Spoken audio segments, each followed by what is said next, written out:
بسم اللہ الرحمن الرحیم الحمدللہ رب العالمین وصلی اللہ علی محمد وآلہ الطاہرین۔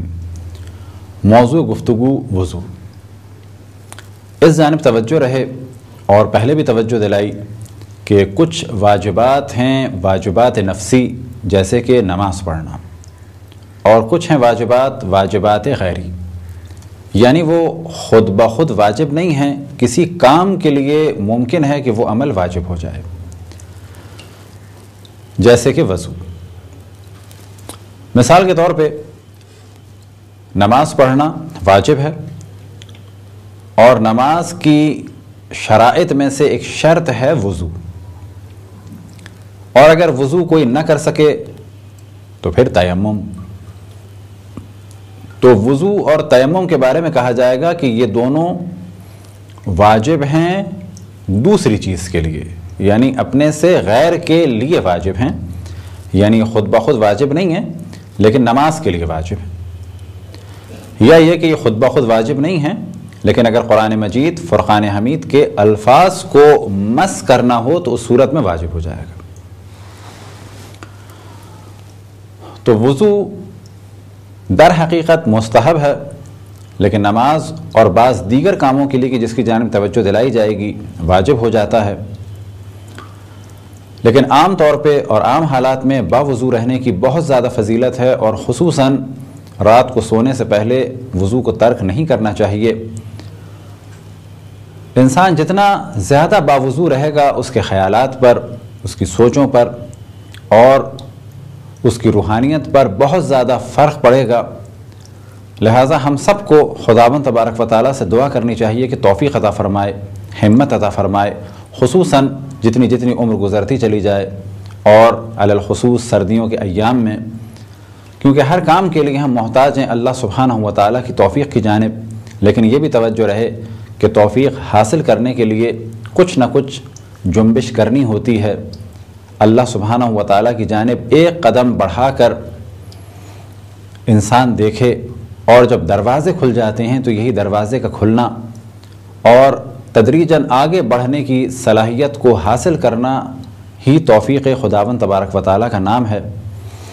بس پہلے مرحلے میں ہم سب کو اللہ سبحانہ و تعالیٰ کی خوشنودی کے لیے کام کرنے کی کوشش کرنی چاہیے، البتہ اس کوشش کے لیے بھی اللہ سبحانہ و تعالیٰ سے دعا مانگنی چاہیے، اہل بیت علیہم الصلاۃ سے، اور سب سے بڑھ کر رسول اللہ صلی اللہ علیہ وسلم سے توسل کرنا چاہیے کہ ہمیں نیک کاموں کے لیے ہمت عطا فرمائیں، نیک کاموں کے لیے ارادہ عطا فرمائیں، اور پھر تدریجاً جب آگے بڑھتے چلے جائیں گے تو راستے کھلتے چلے جائیں گے۔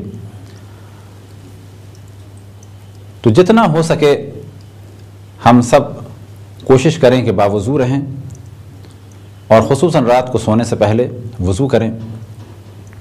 اب اس جانب توجہ رہے کہ وضو سے پہلے کچھ چیزیں مستحب ہیں اور کچھ چیزیں وضو میں واجب ہیں۔ وہ چیزیں جو وضو سے پہلے مستحب ہیں وہ پہلے نمبر پر 2 دفعہ ہاتھ دھونا یہاں کلائیوں تک، اتنا ہاتھوں کا دھونا،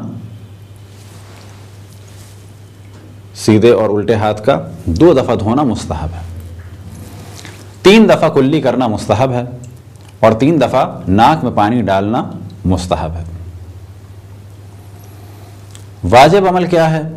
واجب عمل میں سب سے پہلی چیز ہے نیت، اور نیت کے بارے میں توجہ دلائیں کہ نیت کا تعلق دل سے ہے، زبان سے نہیں ہے، لیکن اگر کوئی زبان سے جملہ ادا بھی کر دے تو اس کی نیت ہو جائے گی، لیکن در حقیقت اس کا تعلق دل سے ہے۔ فرض کریں کہ ہم نے نماز کا ارادہ کیا، واش بیسن کی جانب بڑھے، اور دل میں یہ ارادہ ہے کہ ہم وضو کریں گے، اور یہ ہم جانتے ہیں کہ یہ وضو اللہ سبحانہ و تعالیٰ کی قربت کے لیے کر رہے ہیں، اللہ سبحانہ و تعالیٰ کے حکم پر عمل کرنے کے لیے کر رہے ہیں، تو یہ نیت کافی ہے۔ ضروری نہیں ہے کہ زبان سے کہا جائے کہ میں وضو کرتا ہوں نماز کے لیے واجب قربتاً الی اللہ، بلکہ اگر نماز کے لیے وضو کا ارادہ کر لیا اللہ سبحانہ و تعالیٰ کے حکم پر عمل کرنے کے لیے تو یہی نیت ہے اور کافی ہے۔ نیت کے بعد جو دوسری واجب چیز ہے وہ ہے چہرے کا دھونا۔ اب چہرہ کس حد تک دھونا ہے لمبائی میں اور کس حد تک دھونا ہے چوڑائی میں، تو اس جانب توجہ رہے کہ بال اگنے کی جگہ جو عموماً ہے وہاں سے لے کے تھوڑی تک لمبائی میں چہرہ دھونا ہے اور چوڑائی میں چہرہ دھونا ہے اس انگوٹھے اور درمیانی انگلی کے برابر۔ درمیانی انگلی سے مراد ہے یہ انگلی۔ وجہ کیا ہے کہ ان کو اگر دو مانا جائے اور انہیں اگر دو تو یہ ہے درمیانی انگلی۔ تو انگوٹھے اور درمیانی انگلی کے درمیان جو حصہ آ جائے اس کا دھونا واجب ہے، اور یہ مقدار بنتی ہے تقریباً یہاں تک دھونا واجب ہے، اسی طریقے سے یہاں تک دھونا، یہ حصہ واجب ہے دھونا۔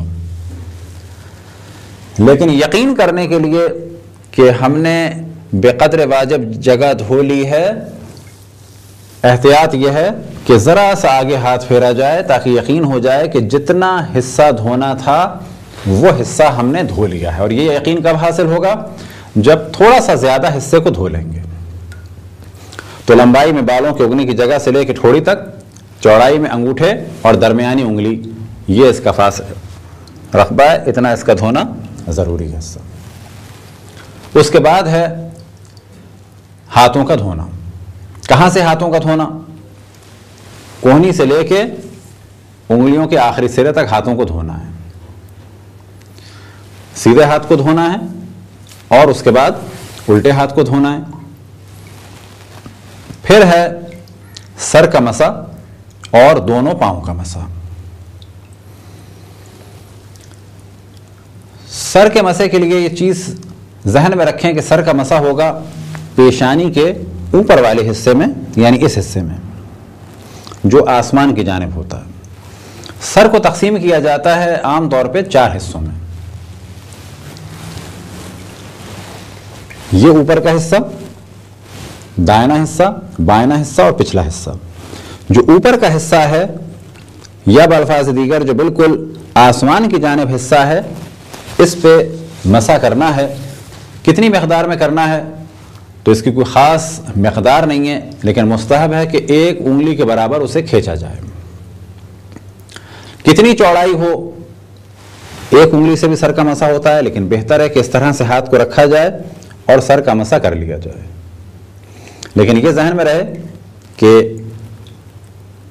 سر کے مسح کے دوران ہاتھ کا پانی یہاں پیشانی تک نہ پہنچے، یعنی اس طرح سے نہ ہو کہ یہاں تک پہنچ جائے۔ یہ سر کا مسح اس طرح سے کر لیا کافی ہے۔ سر کے مسح کے بعد ہے دونوں پاؤں کا مسح۔ سیدھے ہاتھ سے سیدھے پاؤں کا مسح اور الٹے ہاتھ سے الٹے پاؤں کو مس کرنا ہے۔ ابتدا اس کی انگلیوں کے سامنے والے حصے سے لے کر جوڑ تک مسح کرنا ہے۔ سر کے مسح کے بعد ہے پاؤں کا مسح۔ سیدھے ہاتھ سے سیدھے پاؤں کو مس کرنا ہے اور الٹے ہاتھ سے الٹے پاؤں کو مس کرنا ہے۔ کہاں سے کہاں تک کرنا ہے تو اس جانب توجہ رہے کہ اگر اس کو آپ تصور کر لیں کہ پاؤں ہے، یہ اس طرح سے پاؤں ہے، تو یہ جو انگلیوں کا شروع کا حصہ ہے یہاں سے شروع کرنا ہے اور یہاں جوڑ تک لانا ہے۔ سیدھے ہاتھ سے سیدھے پاؤں کا، یعنی رائٹ سے رائٹ کا، اور الٹے ہاتھ سے الٹے پاؤں کا کرنا ہے مسح۔ اب تک تو یہ آپ کے سامنے فقط ایک تھیوری سی بیان ہوئی۔ اب آپ کو مختلف طریقوں سے وضو کر کے دکھایا جائے گا، اور طریقوں سے مراد یہ کہ کس طرح سے لوٹے سے کیا جا سکتا ہے، کس طرح سے واش بیسن سے کیا جا سکتا ہے، اور کتنے کم مقدار میں پانی سے وضو کیا جا سکتا ہے۔ تو کئی دفعہ وضو کر کے دکھائیں گے، لیکن طریقہ ایک ہوگا۔ فقط توجہ کی دلانی ہے کہ مختصر سے پانی سے بھی وضو ہو سکتا ہے اور ٹیپ واٹر سے بھی ہو سکتا ہے۔ اسی طرح سے اگر کسی جگ یا لوٹے میں یا بوٹل میں پانی ہو اس سے بھی وضو ہو سکتا ہے۔ واجبات کے ساتھ ساتھ مستحبات کو ادا کیا جائے تو بھی وضو ہو سکتا ہے، اور اگر مستحبات کو ترک کر دیا جائے تو بھی وضو ہو سکتا ہے۔